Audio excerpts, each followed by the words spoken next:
We're the K9 unit. Welcome to this edition of Inside APD.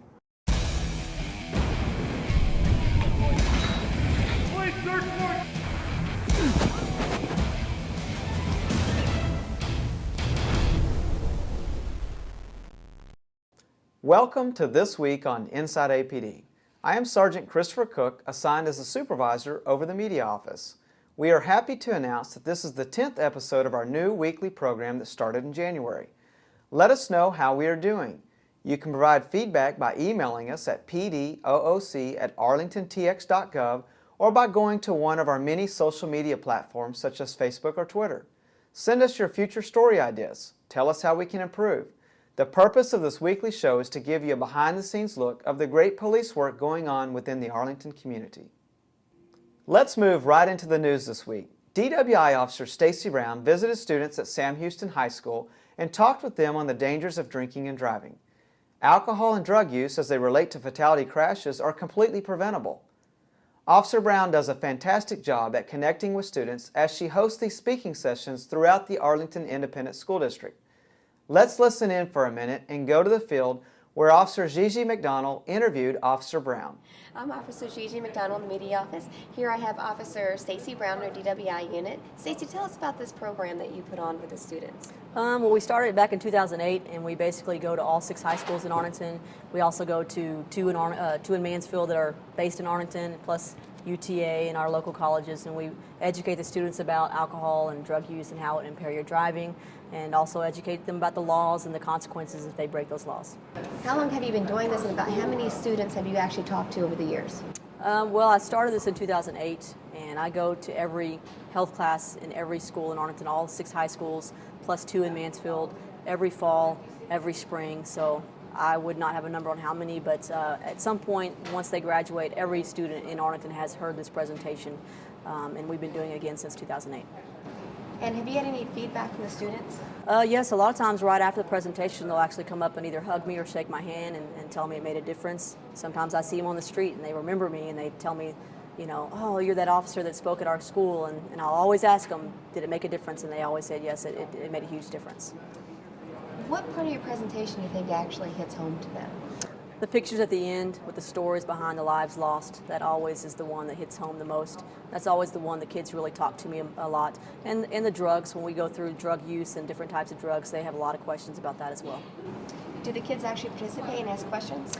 Every class period. They always have questions at the end or during about the topic we're talking about.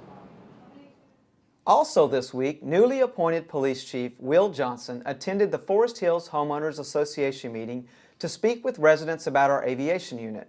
To learn more about our unmanned aviation program, you can go to our website www.arlingtonpd.org and click the link next to the small helicopter picture. This will redirect you to a dedicated web page that contains videos, frequently asked questions, and a photo gallery. East District recovered a stolen vehicle this week after a vehicle pursuit started near Cooper and Park Row. Let's go to the field where we met up with Officer Koshi assigned to patrol.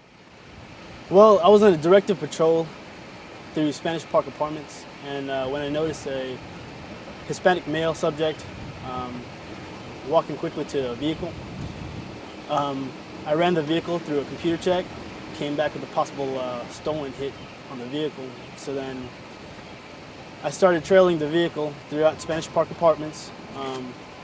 The subject went onto Woodcrest, wasn't using turn signals, driving pretty quickly, so trying to avoid me. I ran the vehicle again to make sure it came back as a stolen vehicle, and it was, and I tried to conduct a traffic stop on Cooper and Park Road. I lit the vehicle up, and the vehicle didn't stop, so I continued traveling eastbound on Park Row, ended up in Center Street, the pursuit ended up in Phillips Court, where the suspect ran out of the vehicle, and I engaged in a foot pursuit with the suspect. Although officers arrived on scene, we were able to apprehend the suspect off of Biggs Terrace. That's it for the news this week. Today's episode ends a 3-part series on our K9 unit. You may remember we interviewed handler Wade Harden and Vince Ramsauer over the previous 2 episodes.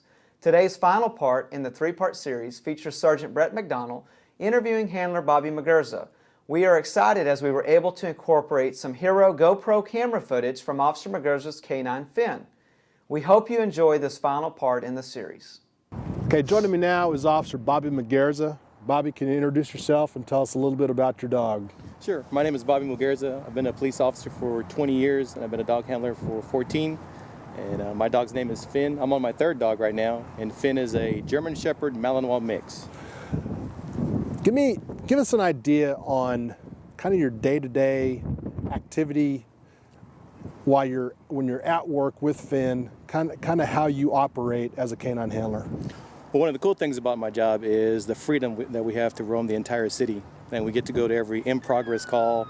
We get to assist patrol on searches, say in a building or in a residential area or in a wooded area, and also car chases, cuttings in progress, shootings in progress, stuff like that. Okay. What are some of the things that you do with your dog when you're in between calls? There's nothing really happening. You're driving around. There's really not much to do. Do you ever get the dog out and just go for a walk? What are some of the things you do to keep the dog? Yeah, absolutely. We're always doing something with the dog. Even when we're not on a call, we'll stop someplace, say a city park or someplace in Arlington, get the dog out and go through basic obedience stuff. Heeling with me, laying down, staying down for a certain amount of time, and also letting go of a ball and stopping while he's running towards the ball. So constant reinforcement of obedience and commands. Okay, switching gears a little bit. Tell me about what you look for in your dog.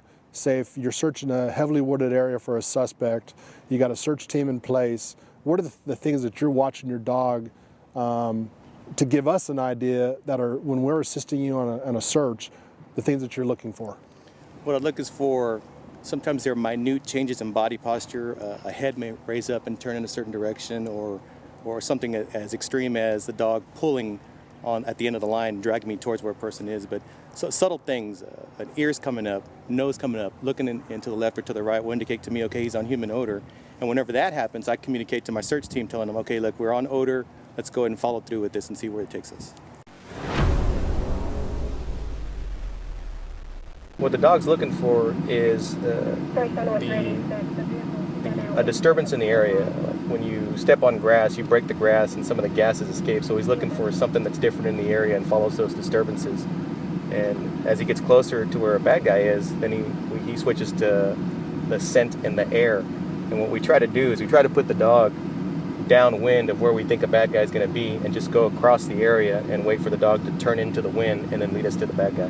Now, the typical response, I think the response that we're looking for is for the bad guy to see the dog coming and to surrender. And if he surrenders, the bad guy doesn't get hurt, the dog doesn't get injured, and officers don't get injured. Everybody wins in that situation. Should the suspect resist, then of course, then we allow the dog to make contact with the suspect.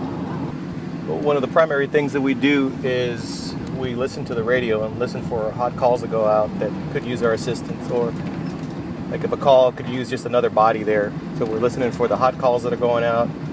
We're also going through the different areas where, say, there's been burglaries or auto thefts and stuff like that. We'll kind of swim around those areas and look for any suspicious activity. So we're constantly listening to the radio and constantly driving around the city, pretty much trying to get into something. And we also make traffic stops and issue citations. But one of the main things is to be available to assist patrol on high-risk calls. Thanks for tuning in to the last 3 episodes of the K9 Unit. Hopefully you learned something from the 3 handlers that were on display. Be sure to tune in to future episodes of Inside APD, and don't forget to join in the conversation 24/7, 365. The dogs become, I think, more than a partner to us when we're on the streets. We get to the point where we can actually know what each other's thinking. They know what we're thinking, and they can almost anticipate what we want them to do, and then also I can anticipate what they're going to do. And you get so tight with them. And what's interesting is not only do we get really tight with the dogs, but the officers that work our shift they get attached to them. And it really is difficult whenever they do finally pass away.